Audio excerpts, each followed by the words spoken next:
नमस्कार, मैं हूं रिंकू सेठी और आप देख रहे हैं हमारा स्पेशल शो ताल ठोक के। और आज हम बात करेंगे एक देश एक चुनाव पर।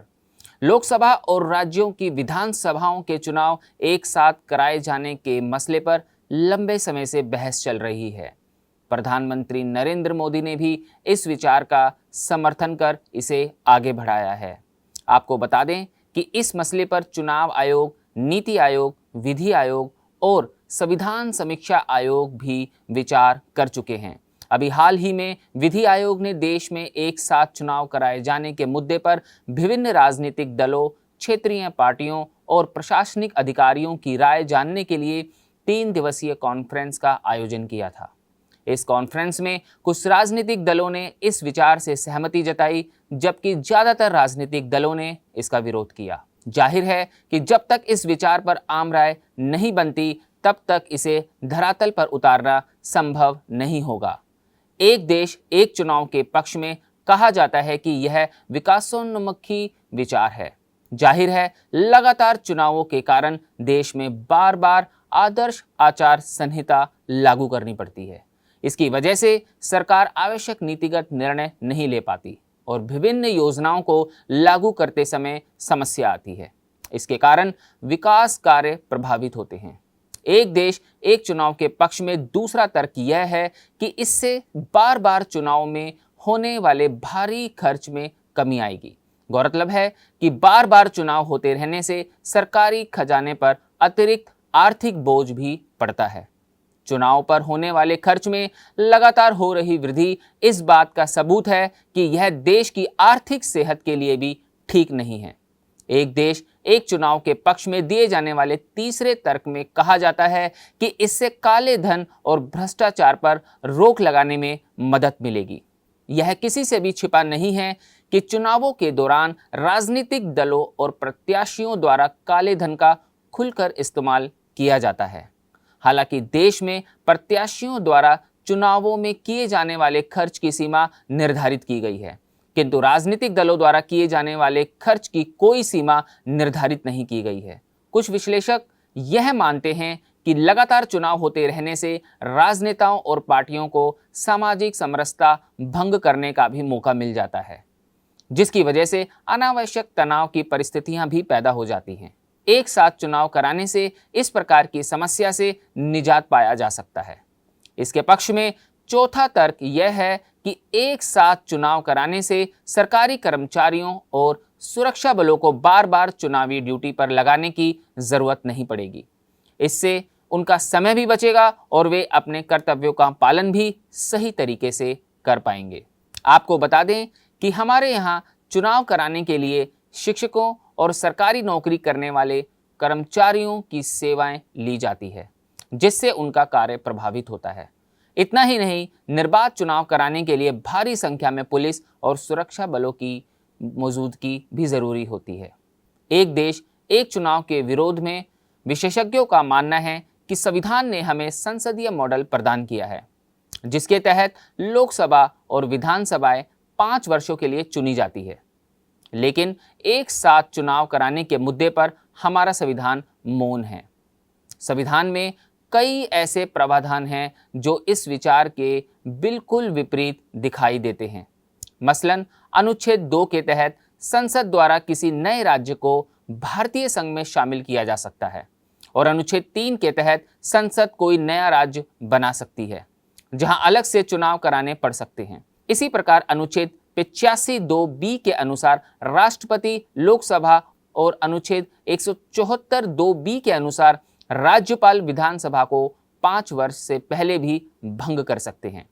अनुच्छेद 352 के तहत युद्ध, आक्रमण या सशस्त्र विद्रोह की स्थिति में राष्ट्रीय आपातकाल लगाकर लोकसभा का कार्यकाल बढ़ाया जा सकता है। इसी तरह अनुच्छेद 356 के तहत राज्यों में राष्ट्रपति शासन भी लगाया जा सकता है और ऐसी स्थिति में संबंधित राज्य के राजनीतिक समीकरण में अप्रत्याशित उलटफेर होने से वहां फिर से चुनाव कराने की संभावना बढ़ जाती है। ये सारी परिस्थितियां एक देश एक चुनाव के नितांत विपरीत है। एक देश एक चुनाव के विरोध में दूसरा तर्क यह दिया जाता है कि यह विचार देश के संघीय ढांचे के विपरीत होगा और संसदीय लोकतंत्र के लिए घातक कदम होगा।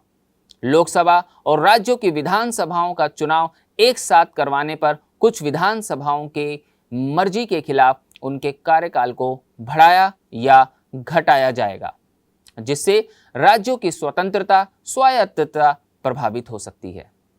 एक देश एक चुनाव के विरोध में तीसरा तर्क यह है कि अगर लोकसभा और राज्यों की विधानसभा के चुनाव एक साथ करवाए गए तो ज्यादा संभावना है कि राष्ट्रीय मुद्दों के सामने क्षेत्रीय मुद्दे बोने हो जाएंगे। इसके विपरीत क्षेत्रीय मुद्दों के सामने राष्ट्रीय मुद्दों का अपना अस्तित्व है। दरअसल लोकसभा एवं विधानसभाओं के चुनाव का स्वरूप और मुद्दे बिल्कुल अलग होते हैं। लोकसभा के चुनाव जहां राष्ट्रीय सरकार के गठन के लिए होते हैं, वहीं विधानसभा के चुनाव राज्य सरकार का गठन करने के लिए होते हैं। इसलिए लोकसभा में जहां राष्ट्रीय महत्व के मुद्दों को प्रमुखता दी जाती है, तो वहीं विधानसभा चुनाव में क्षेत्रीय महत्व के मुद्दे आगे रहते हैं। देश में संसदीय प्रणाली होने के नाते अलग अलग समय पर चुनाव होते रहते हैं और जनप्रतिनिधियों को जनता के प्रति लगातार जवाबदेह बने रहना पड़ता है। इसके अलावा कोई भी पार्टी या नेता एक चुनाव जीतने के बाद निरंकुश होकर काम नहीं कर सकता, क्योंकि उसे छोटे छोटे अंतरालों पर किसी न किसी चुनाव का सामना करना पड़ता है। विशेषज्ञों का मानना है कि अगर दोनों चुनाव एक साथ कराए जाते हैं तो ऐसा होने की आशंका बढ़ जाएगी कि एक देश एक चुनाव के विरोध में पांचवा तर्क यह दिया जाता है कि भारत जनसंख्या के मामले में विश्व का सबसे बड़ा देश है। लिहाजा बड़ी आबादी और आधारभूत संरचना के अभाव में लोकसभा और राज्यों की विधानसभाओं का चुनाव एक साथ कराना तार्किक प्रतीक नहीं होता। एक देश एक चुनाव की अवधारणा में कोई बड़ी खामी नहीं है, किंतु राजनीतिक पार्टियों द्वारा जिस तरह से इसका विरोध किया जा रहा है, उससे लगता है कि इसे निकट भविष्य में लागू कर पाना संभव नहीं है। इसमें कोई दो राय नहीं है कि विश्व का सबसे बड़ा लोकतंत्र भारत हर समय चुनावी चक्रव्यूह में घिरा हुआ नजर आता है। चुनावों के इस चक्रव्यूह से देश को निकालने के लिए एक व्यापक चुनाव सुधार अभियान चलाने की आवश्यकता है। इसके तहत जनप्रतिनिधित्व कानून में सुधार, काले धन पर रोक, राजनीति में बढ़ते अपराधीकरण पर रोक, लोगों में राजनीतिक जागरूकता पैदा करना शामिल है, जिससे समावेशी लोकतंत्र की स्थापना की जा सके। बस अभी 12th खत्म हुई थी और अब आधे से ज्यादा टाइम ये सोचकर निकाल देते हो कि which career to choose. Well, in that case I got you covered. ये वीडियो एंड तक देखना, क्या पता I will just make up your mind. You must have thought of कोई बस ऐसा कोर्स मिल जाए जहां अनलिमिटेड जॉब ऑप्शंस हो, क्योंकि मैं भी यही सोचती थी, जैसे कि journalist, news anchor, radio jockey, screen writer, video editor, event manager, graphic designer, सिनेमैट, photographer, director, public relation officer, entrepreneur. In fact इन सबसे भी ज्यादा जॉब ऑप्शंस चाहिए। तो just choose BAJMC as your career. BAJMC is not just about theory but plenty of practical knowledge too. BAJMC as a course आपको provide करता है world की better understanding, meeting और working with people of top notch industry। और सिर्फ यही नहीं, BAJMC as a course आपको help करता है to grow personally and professionally too. So what are you waiting for? Choose BAJMC, क्योंकि इधर आपको मिलेंगी endless possibilities। यदि देश में एक देश एक कर यानी GST लागू हो सकता है, तो एक देश एक चुनाव क्यों नहीं हो सकता। अब समय आ गया है कि सभी राजनीतिक दल खुले मन से इस मुद्दे पर बहस करें, ताकि इसे अमली जामा पहनाया जा सके। तो कुछ इसी तरीके के मुद्दों के साथ अगले सोमवार रात 8 बजे फिर होगी आपसे मुलाकात, सिर्फ ताल ठोक के में।